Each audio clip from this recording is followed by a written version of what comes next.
noches, iglesia.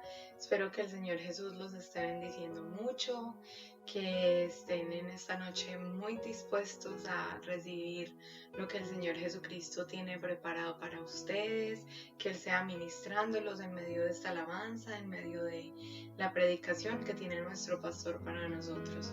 En esta noche quisiera invitarlos a todos a que abramos nuestras Biblias en Primera de Pedro capítulo 2 y vamos a leer del versículo 1 al 3. Dice así: desechando pues toda malicia, todo engaño, hipocresía, envidias y todas las detracciones, desead como niños recién nacidos la leche espiritual no adulterada, para que por ella crezcáis para salvación, si es que habéis gustado la benignidad del Señor. Los invito a que en esta noche cerremos nuestros ojos para orar. Señor Jesucristo, te damos las gracias, Señor, por tu presencia en nuestras vidas. Gracias porque hasta aquí nos has traído tú, Señor Jesucristo. Quita de nuestras vidas toda malicia, Señor, todas las detracciones, todas las cosas que no te agradan, Señor, que podamos dejarlas a un lado, Señor, y venir a tu presencia, a alabar y bendecir tu nombre, Señor. Gracias, Señor, porque con solo un toque tuyo es suficiente para cambiar nuestras vidas, nuestros corazones, nuestras situaciones, Espíritu Santo, para cambiar, Señor Jesucristo, todo lo que somos, lo que tenemos, lo que sentimos, Señor Jesús, toda situación. Tú eres más que suficiente, te damos las gracias, te alabamos y te bendecimos, Señor Jesucristo.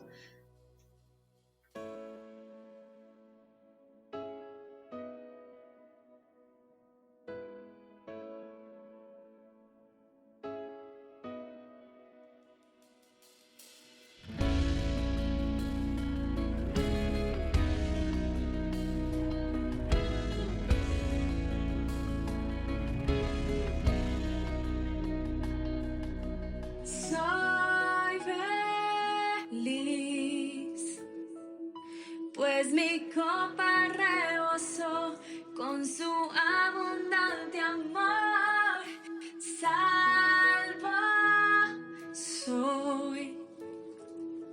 En su nombre hay poder, nunca más seré igual, pues creo en ti. Si creo en ti.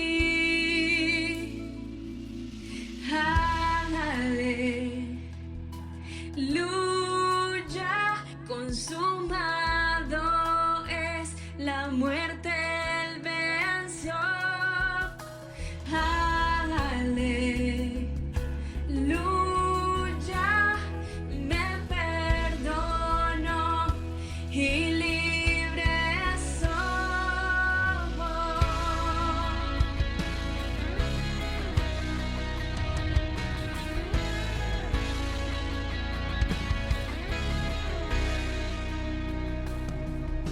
Libre soy, mi pecado él borró, con su gracia me limpió. Sano soy, el dolor y la aflicción no me pueden dominar, pues creo en ti. Si creo en ti.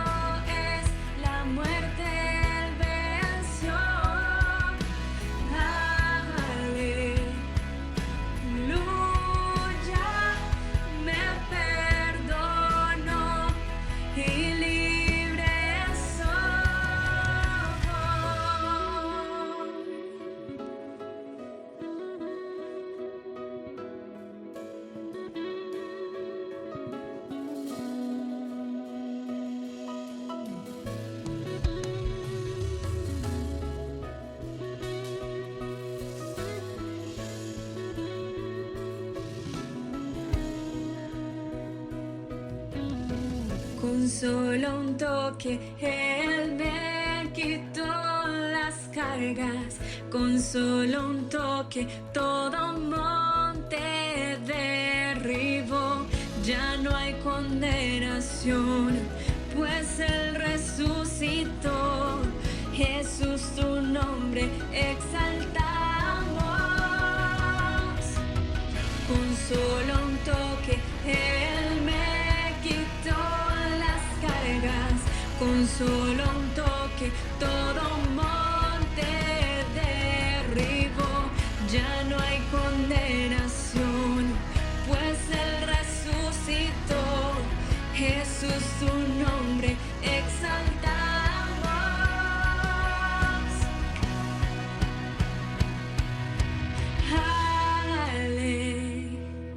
Aleluya, consumado es, la muerte Él venció.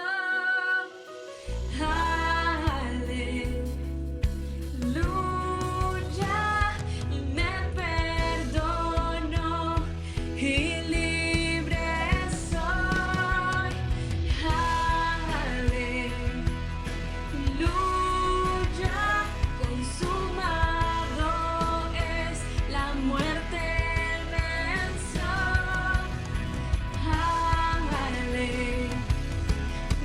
Aleluya, me perdonó y libre soy. Con solo un toque Él me quitó las cargas, con solo un toque todo monte derribó. Ya no hay condenación, pues Él resucitó. Jesús, tu nombre exaltamos. Con solo un toque Él me quitó las cargas, con solo un toque todo monte derribó. Ya no hay condenación, pues Él resucitó. Jesús, tu nombre exaltamos. Jesús, tu nombre exaltamos. Jesús, tu nombre exaltamos. Jesús, tu nombre exaltamos. Jesús, tu nombre exaltamos.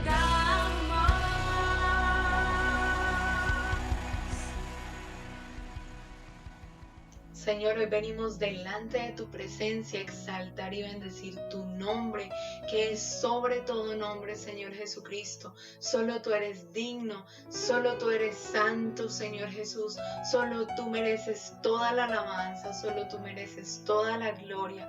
Solo tú eres santo, Señor Jesús. Solo tú moriste en esa cruz por nosotros y tuviste, Señor Jesucristo, el poder para resucitar, para vencer la muerte, Señor Jesucristo, para vencer las cadenas, Señor. Por eso en esta noche alabamos y bendecimos, Señor Jesucristo, tu nombre, tu precioso nombre, Espíritu Santo.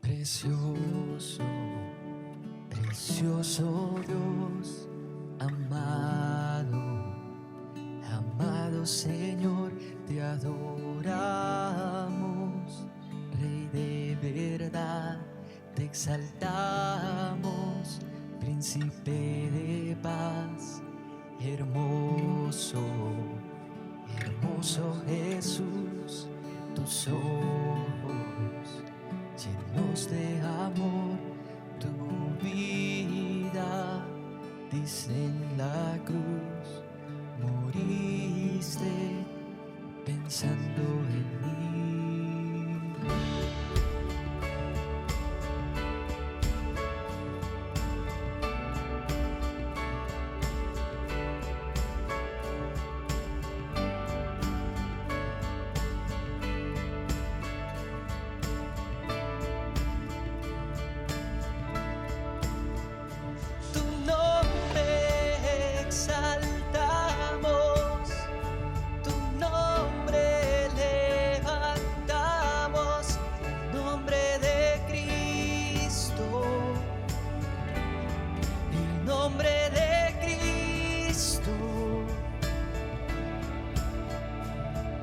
precioso, precioso Dios, amado, amado Señor, te adoramos, Rey de verdad, te exaltamos, Príncipe de paz, hermoso y hermoso Jesús, tus ojos llenos de amor, tu vida diste en la cruz, moriste pensando en mí, y tu nombre exaltamos, tu nombre levantamos, el nombre de Cristo,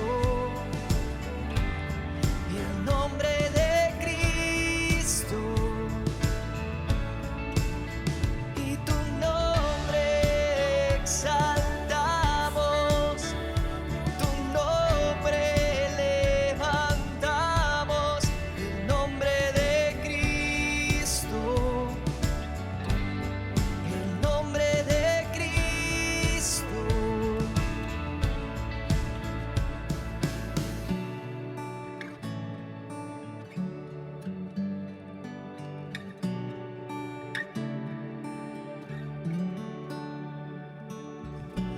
Exaltamos tu nombre, levantamos tu nombre y exaltamos tu nombre, levantamos tu nombre y exaltamos tu nombre. Tu nombre exaltamos, tu nombre levantamos, el nombre de Cristo, el nombre de Cristo, tu nombre exaltamos y tu nombre levantamos, el nombre de Cristo, el nombre de Cristo, nombre sobre todo nombre, tu nombre exaltamos y tu nombre levantamos, el nombre de Cristo, el nombre de Cristo.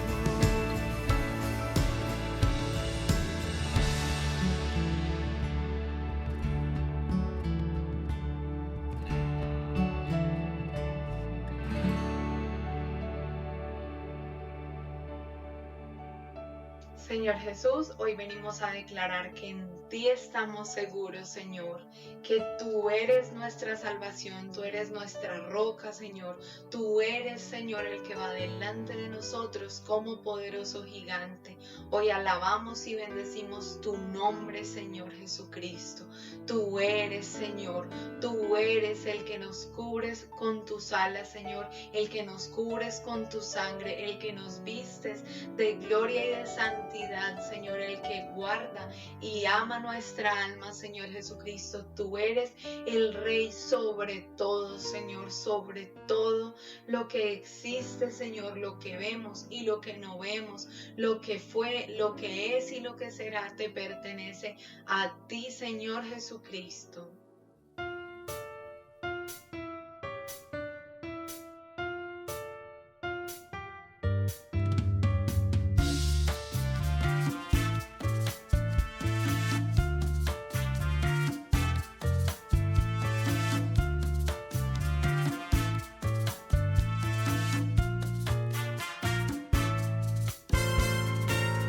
Con sus alas me cubrirá, esperanza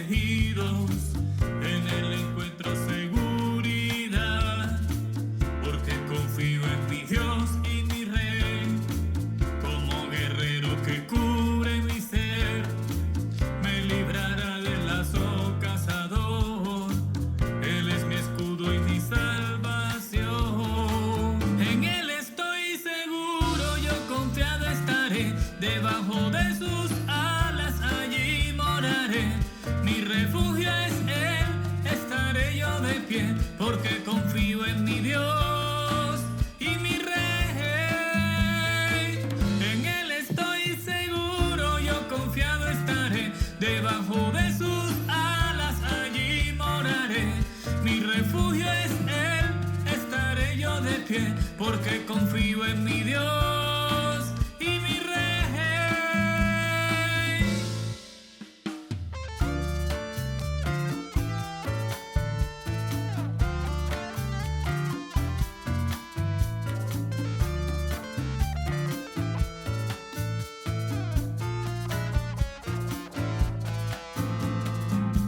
Con sus alas me cubrirá, mi esperanza en Él está.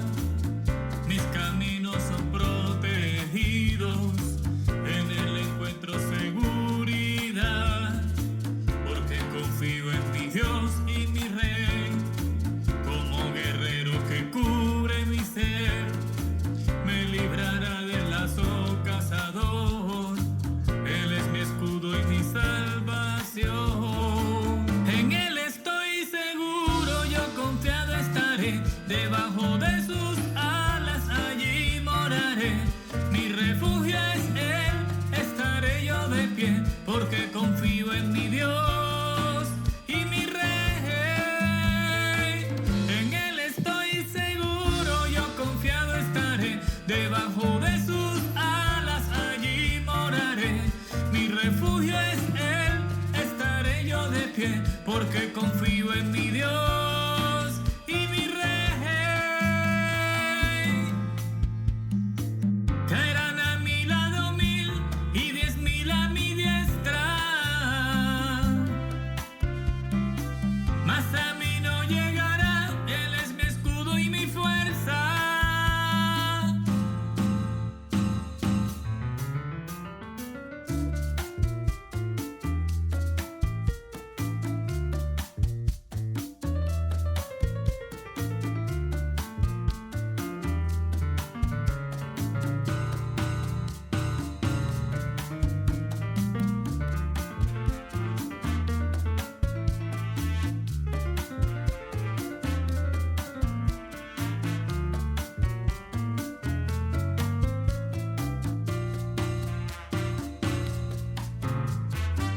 En Él estoy seguro, yo confiado estaré. Debajo de sus alas allí moraré.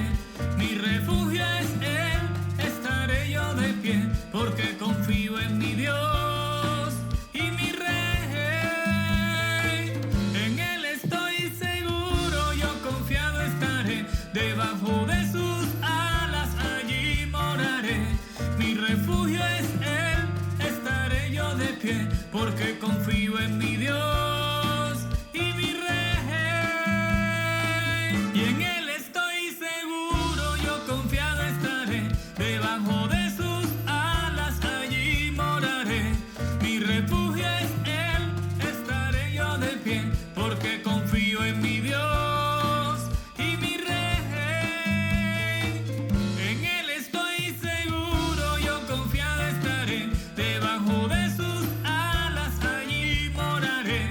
Mi refugio es Él, estaré yo de pie, porque confío en mi Dios y mi Rey. Y en Él estoy seguro, en Él estoy seguro, en Él estoy seguro, en Él estoy seguro.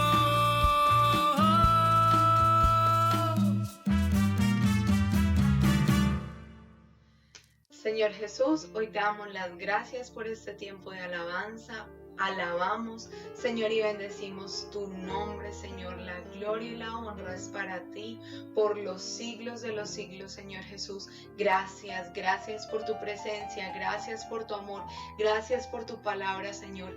Que como leíamos al principio, deseemos como niños recién nacidos la leche no adulterada de tu palabra, Señor. Que este sea un tiempo para escuchar tu palabra, Señor Jesucristo, para escuchar lo que tú tienes para cada uno de nosotros, que podamos dejar de lado, Señor, todas esas cosas, Señor, que nos impiden acercarnos a tu presencia, que nos impiden escucharte, Señor, que nos impiden orarte, que nos impiden humillarnos delante de ti, Señor.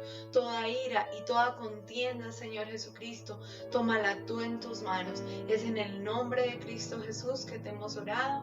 Amén. Bueno, iglesia, que el Señor los bendiga mucho. Espero que disfrutemos mucho este tiempo con nuestro pastor, que sea el Señor Jesucristo usándolo a Él y que podamos aprender y seguir creciendo en este tiempo. Un abrazo enorme y que el Señor los bendiga. Hola, hola, ¿cómo están? Que el Señor los esté bendiciendo.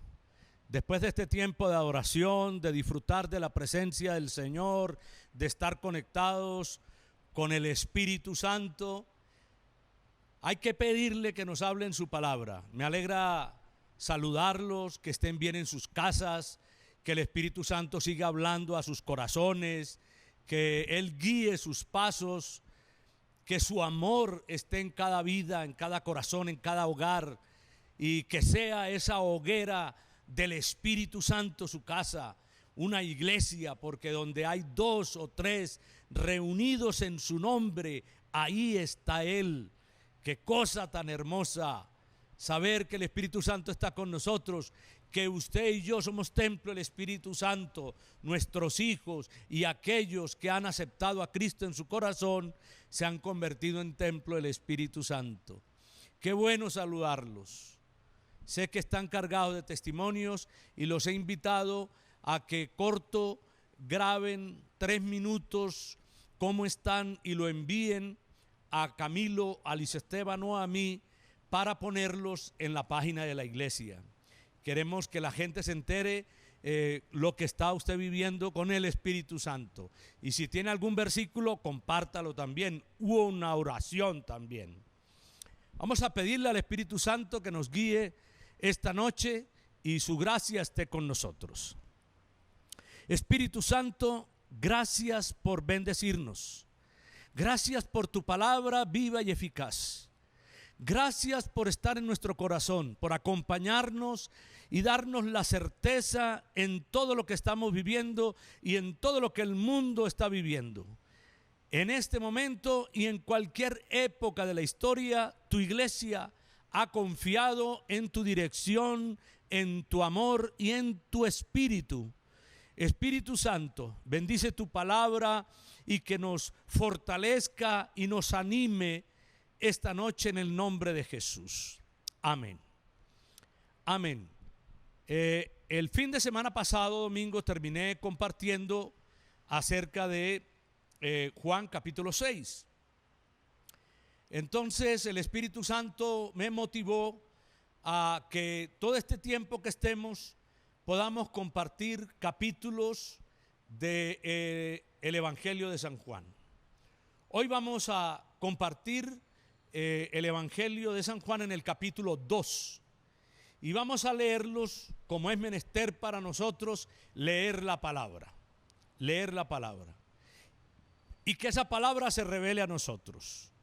Yo no digo estudiarla puede ser algo mucho más y más y más profundo, pero sí leerla, porque la palabra de Dios, el hecho de leerla, escucharla, oírla, dice, la fe es por el oír la palabra de Dios, ¿cierto?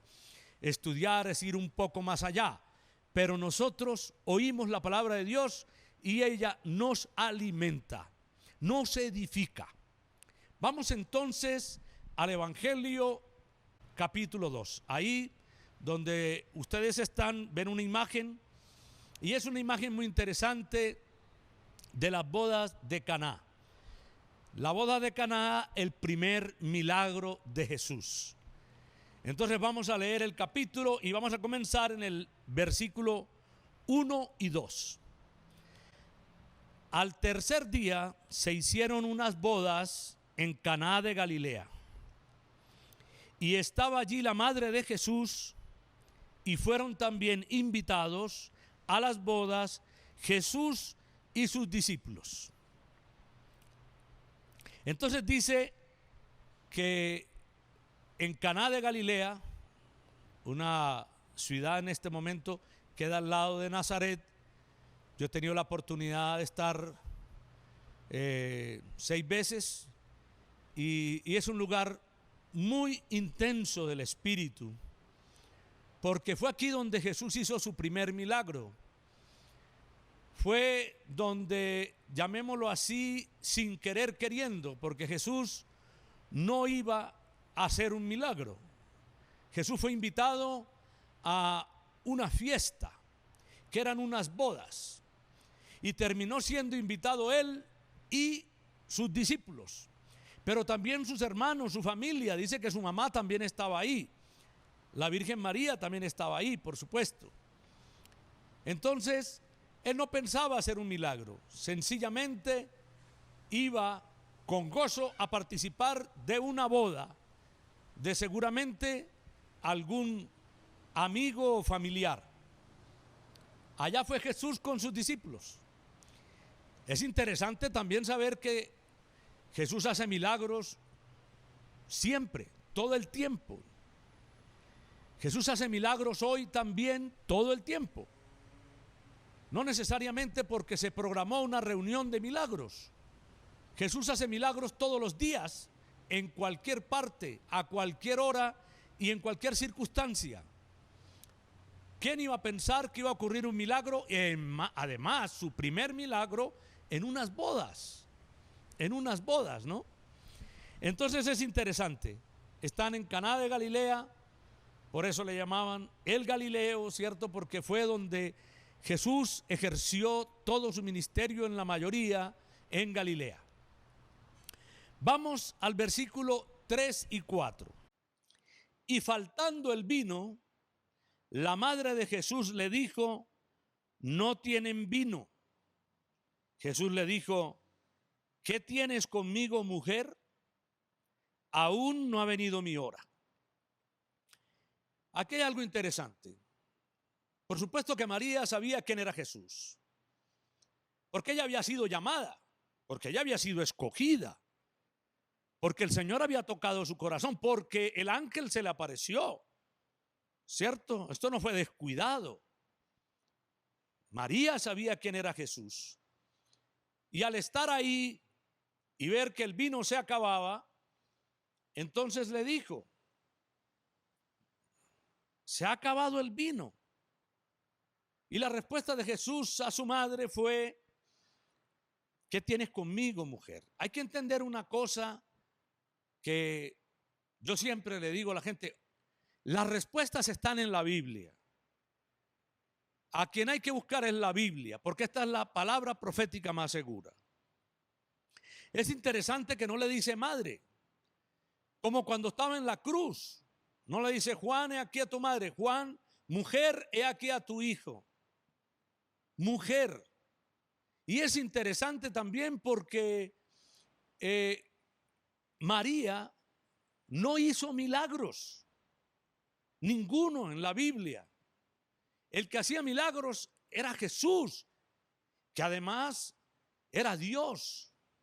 María fue un instrumento escogido de Dios, una mujer virgen.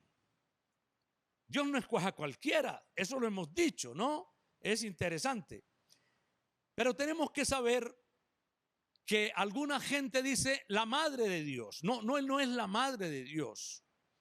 No es la madre de Dios, porque Dios no tiene madre ni padre. Dios está solo. Y Jesús, aunque era hombre, engendrado por el Espíritu en una mujer llamada María, ¿cierto? Era Dios, era Dios. Por eso tenía tanta autoridad. Y su madre sabía quién era. Su madre sabía quién era. No hay ninguna parte donde su madre contraríe al Hijo de Dios. Ella sabía que era hijo suyo en la carne, pero que era hijo de Dios, que era Dios mismo. Y sabía en su corazón que él podía hacer un milagro. Que él podía hacer un milagro. Pero Jesús, cuando le dice a ella esto, le dice también otra frase: mujeres, que no ha venido mi hora. No ha venido mi hora. Porque Dios tiene un tiempo para todo. Jesús tiene un tiempo para todo. Era decirle también que confiara en Él, que hay un momento para las cosas y para que ocurran. Nosotros somos todo ya, y el mundo nos ha enseñado todo ya. Pero ahora, con esta circunstancia que estamos viviendo, ya no es todo ya. Ya todo es cuando se pueda, cuando se vaya a salir, dice la gente, ¿no? No sabemos cuándo. Es una lección que nos está dando Dios. A nosotros los cristianos nos la ha dado y la tenemos que aprender a asimilar, pero se la está dando al mundo, que no es cuando ellos quieren, sino cuando Dios quiera. No ha llegado la hora. Hay una hora para las cosas y llegará un momento para todo. Pero aún así, Jesús escucha a María. Y efectivamente, mire lo que ocurre. Vamos al versículo 5.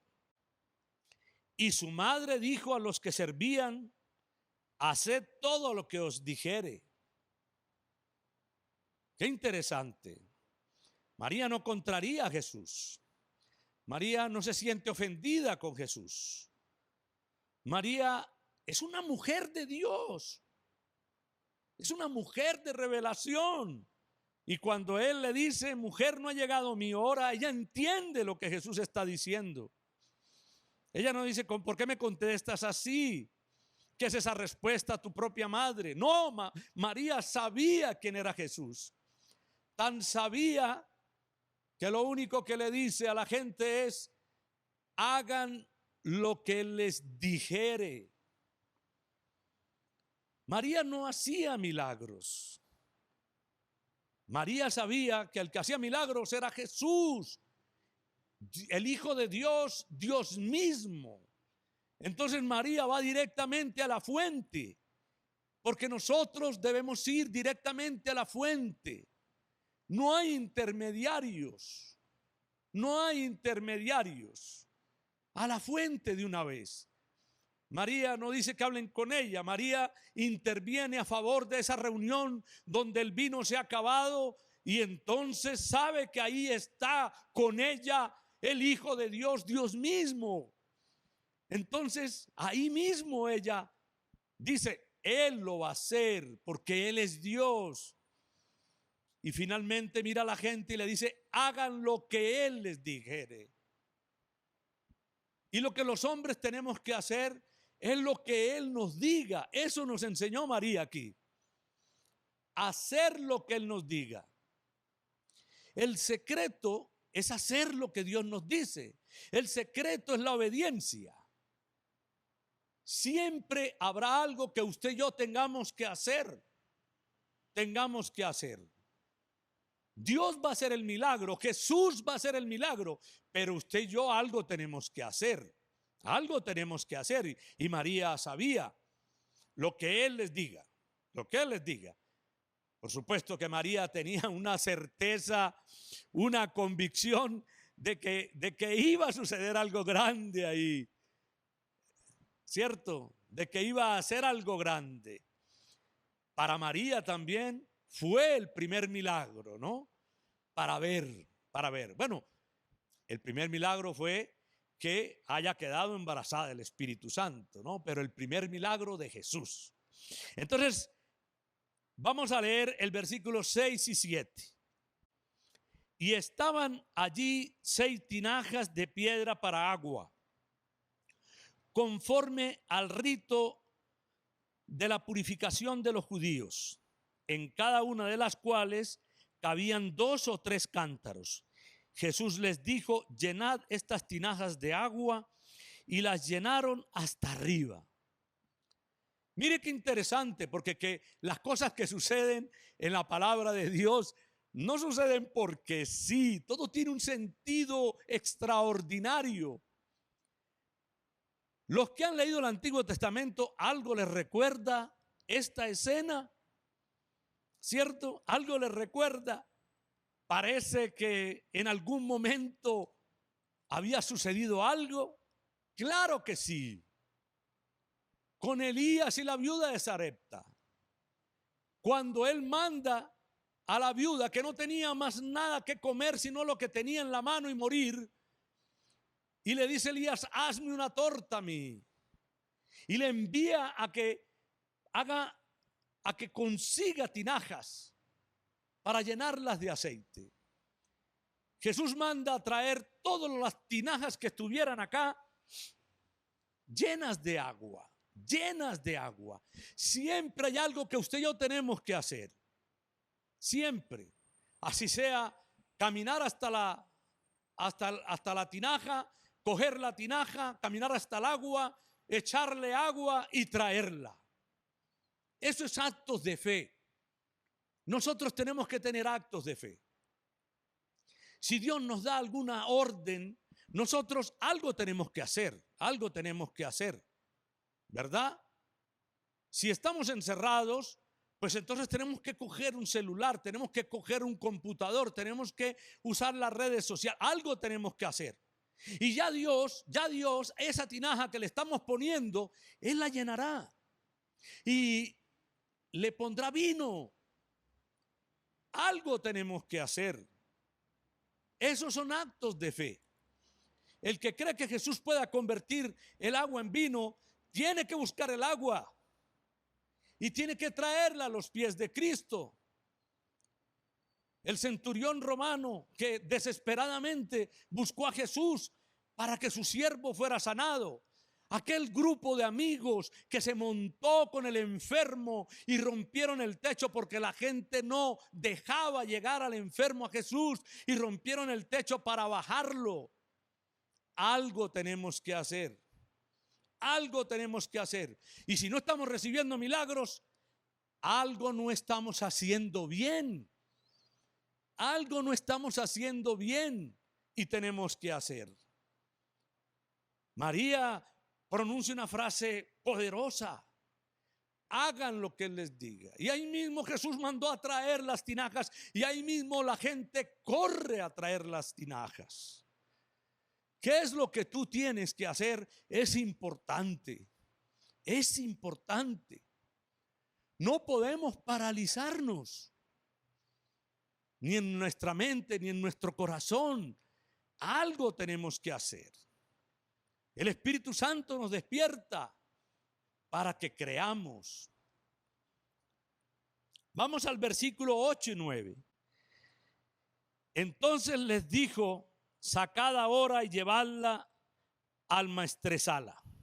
Y se lo llevaron, y cuando el maestresala probó el agua hecha vino, sin saber él de dónde era, aunque lo sabían los sirvientes que habían sacado el agua, llamó al esposo.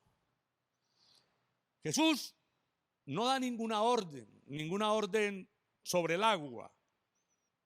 Simplemente se la traen y luego dice: llévenla. La gente no lo oyó pronunciar ninguna otra cosa. Llévenla. Ahí mismo, ¿cierto? Van y la llevan al maestresala para que el maestresala la probara. Versículo 10. Y el maestresala, bueno, dice ahí el maestresala, dice, aunque los sirvientes que llamó al esposo.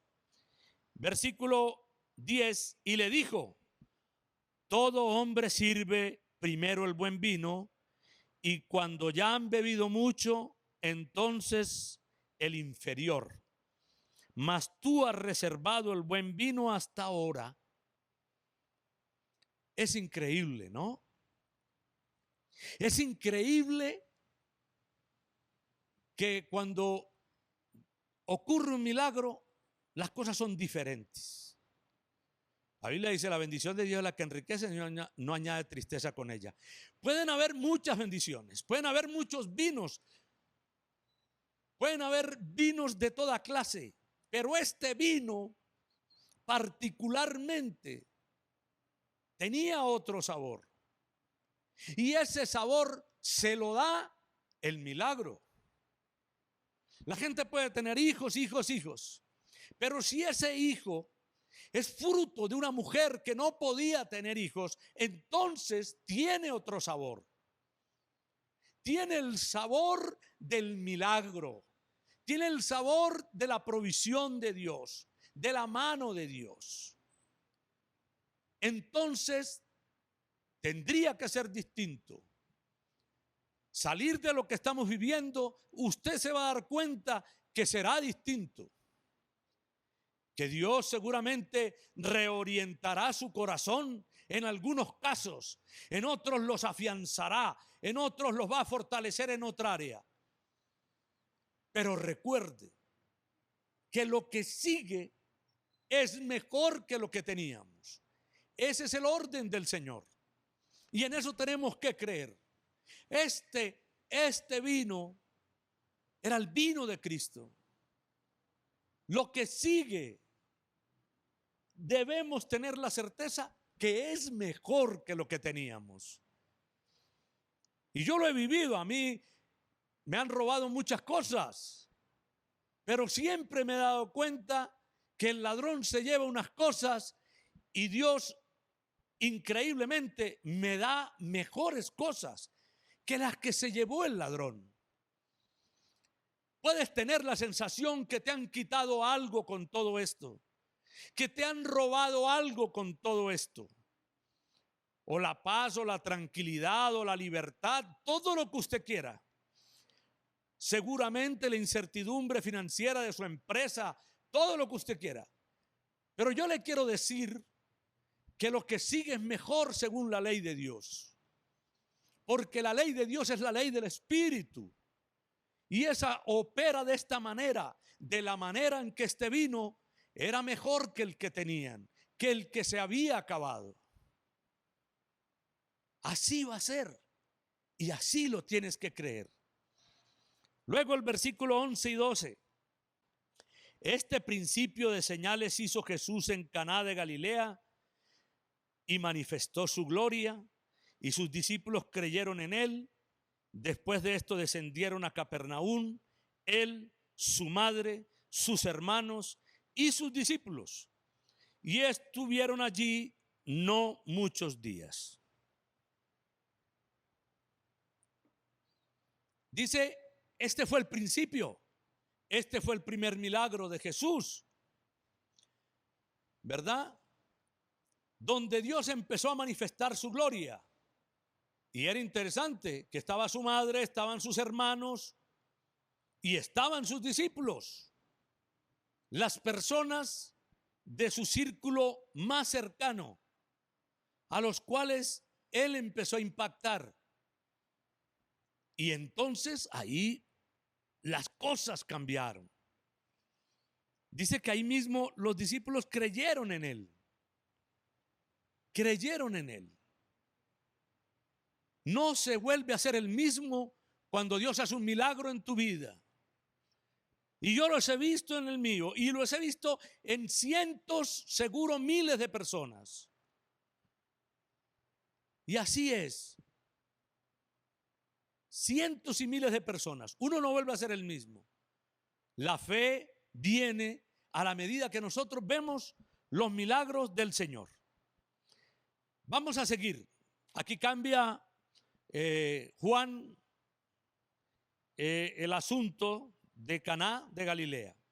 Juan capítulo 2 versículos 3 y 14 y dice: estaba cerca la Pascua de los judíos y subió Jesús a Jerusalén y halló en el templo a los que vendían bueyes, ovejas y palomas y a los cambistas allí sentados. Ya nos imaginamos esta escena.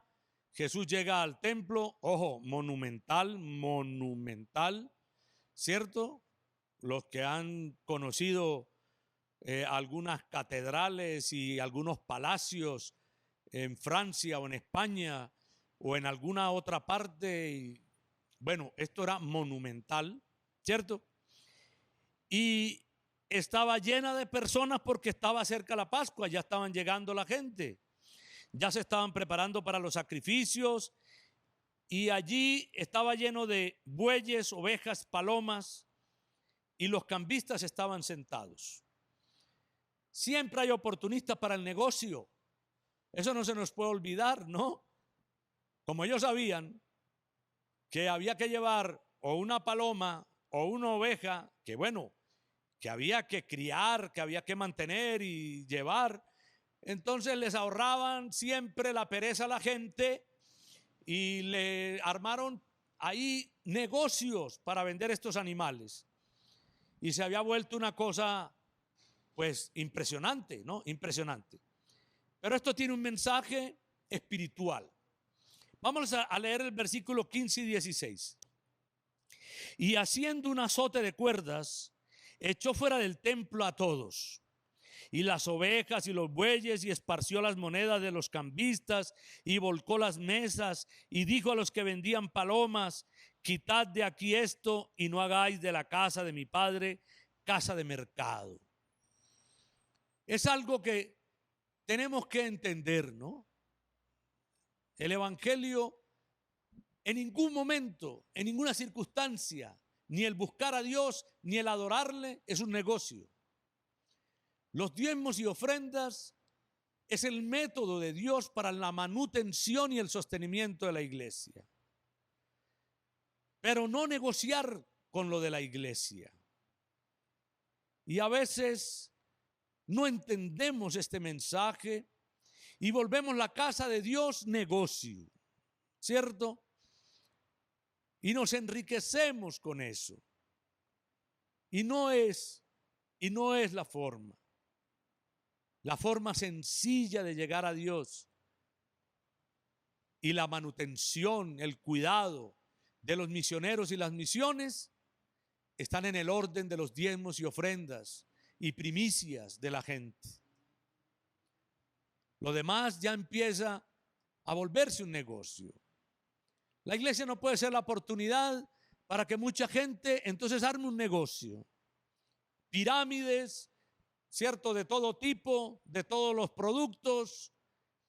Uno como pastor lo buscan para ese tipo de cosas. Todos mis 35 años de pastor en mi vida me han buscado para los negocios.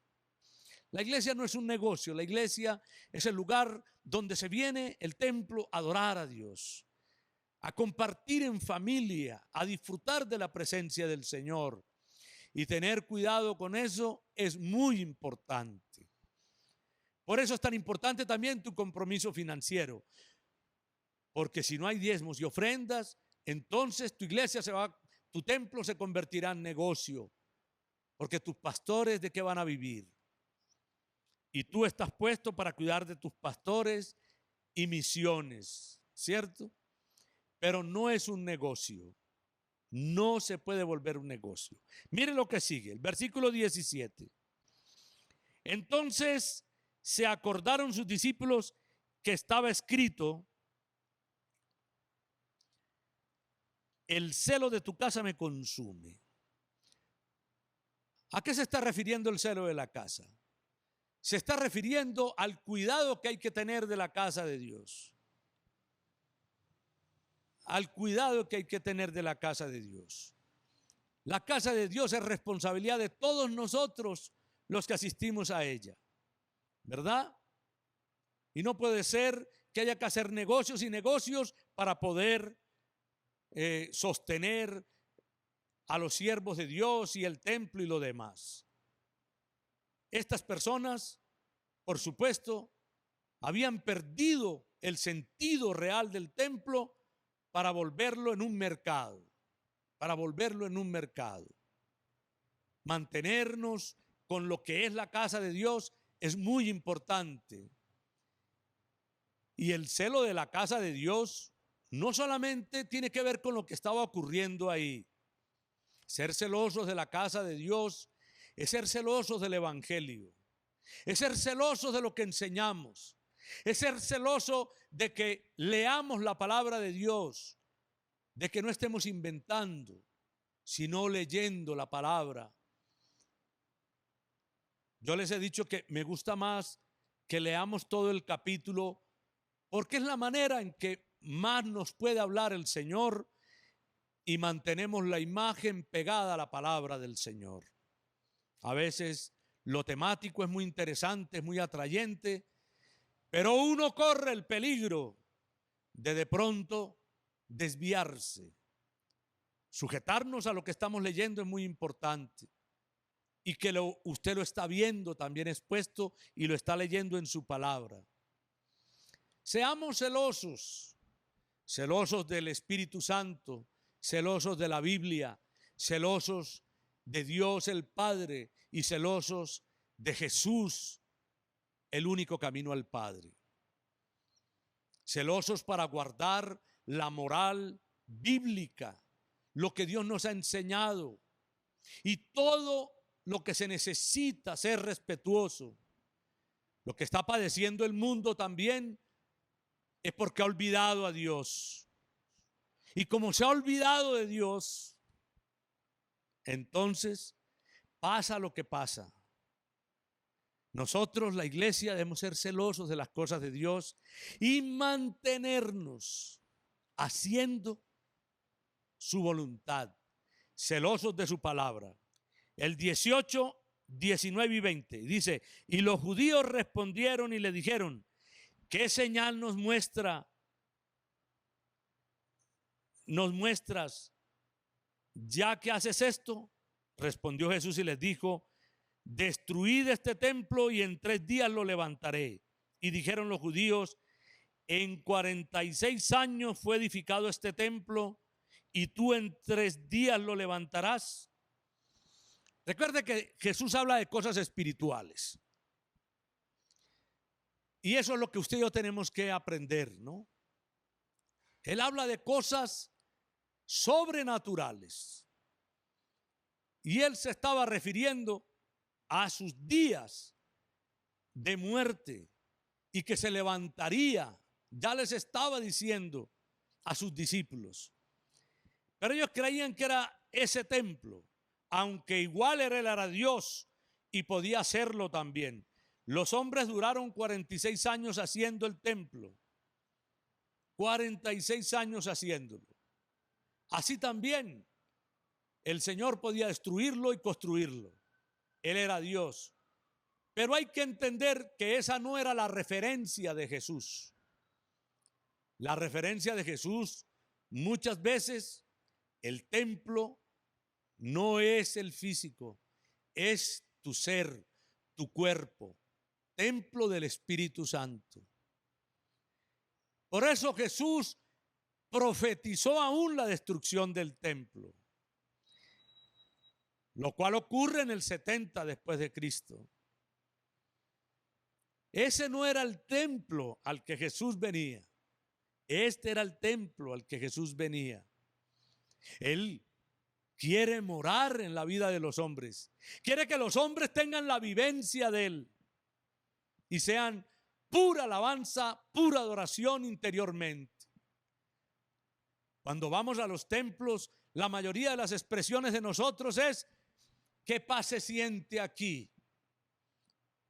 Porque eso lo he escuchado yo muchas veces. ¿Qué paz se siente aquí? Pero sabes, así también debe ser con nosotros. Que la gente pueda decir: ¿qué paz se siente cuando estoy contigo? Porque es bueno saber que es que como eres un templo del Espíritu Santo, pues entonces tú estás lleno de paz. Y esa paz se le transmite a los otros. Nosotros somos el templo del Señor. Y dice el versículo 21 y 22, mas él hablaba del templo de su cuerpo. Por tanto, cuando resucitó entre los muertos, sus discípulos se acordaron que había dicho esto y creyeron la escritura y la palabra que Jesús había dicho. Vamos a terminar con el versículo 23, 24 y 25. Estando en Jerusalén en la fiesta de la Pascua, muchos creyeron en su nombre, viendo las señales que hacía. Pero Jesús mismo no se fiaba de ellos, porque conocía a todos y no tenía necesidad de que nadie le diese testimonio del hombre, pues él sabía lo que había en el hombre. Aquí termina el capítulo 2. Me impacta muchísimo que termine con esto. Termine con esto porque ahí nos está diciendo Dios y nos está diciendo Jesús: yo conozco el corazón del hombre. Nadie más que Él lo conoce tanto. Nosotros no somos capaces de conocer nuestro propio corazón. Somos incapaces de reconocernos a nosotros mismos. Por eso hacemos cosas que cuando nos preguntan por qué las hicimos, no tenemos respuesta. ¿Y sabes por qué? Porque no nos conocemos. Jesús conoce a todos y dice, y conoce a todos los hombres. Jesús sabía que había en el corazón del hombre. Y sabes, no te sorprenda. Lo primero para conocer a Cristo y que ocurra una transformación en nosotros es saber que nosotros, los seres humanos, tenemos un corazón enfermo. Entre más te acercas a la luz, pues más te reconocerás y más te darás cuenta de cuánto lo necesitas. El que se acerca a Cristo se podrá reconocer. Podrá reconocer un corazón perverso. Un corazón perverso. El hecho de que uno, como hijo de Dios, reconozca su corazón, no quiere decir que es que de alguna manera lo ha hecho. De alguna manera lo ha hecho. Solamente es reconocer. Cuando nosotros los hijos de Dios decimos que somos pecadores, es porque Dios nos lo ha mostrado. Pero que se hayamos matado, destruido, esa no es la conversación. Yo conozco gente impecable, seguro, pero no por eso dejan de ser pecadores. Cuando Jesús se refiere a ser pecadores, no se refiere a la cantidad ni a la calidad de tus pecados. Se refiere a que esa es una verdad. Los hombres estamos enfermos y necesitamos del Señor. Necesitamos buscarlo. Necesitamos abrirle nuestro corazón. Necesitamos invitarlo a nuestra vida. Él conoce los corazones. Él conocía el corazón de Judas, pero conocía el de Pedro, el de Juan y el de todos ellos. Conoce el tuyo y conoce el mío. Cuando nos acercamos a Cristo, Él nos muestra nuestro corazón. Por eso decidimos aceptar a Cristo, porque ha mostrado que le necesitamos. Si el mundo se acercara a Dios, sabría que le necesita. Voy a invitarte a orar, a que terminemos este tiempo con una oración.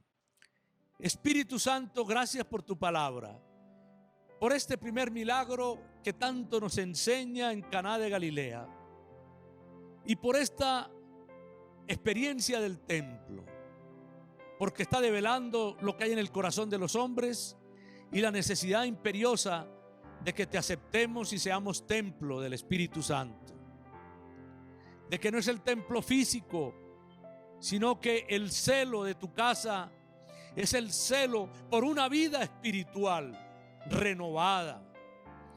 Que todo esto nos lleve a una renovación espiritual, a vidas más dinámicas contigo en la oración, sinceras, a acercarnos más con humildad a ti, a reconocer tu poder y soberanía en cada circunstancia. Toca los corazones de aquellos que escuchan tu palabra y que escuchan el mensaje de tu amor, que tengan la oportunidad de aceptarte y de recibirte. Padre, bendice a tu pueblo allá en sus hogares y donde están, reunidos en torno de ti. Que no teman, que el vino que tienes preparado para todos es mejor. Amén. Que el Señor les bendiga, les guarde, les amamos mucho. Estemos pendientes entonces, mañana sábado, acuérdese, a las 8 de la noche, meditando en el monte todos los días. Sigo insistiendo en que manden videos, testimonios. Estamos preparando el de Paula Navarro y va a ser muy interesante. Lo vamos a subir a la página para que la gente lo pueda ver y usted pueda también compartirlo. Que el Señor les bendiga. Chao, chao.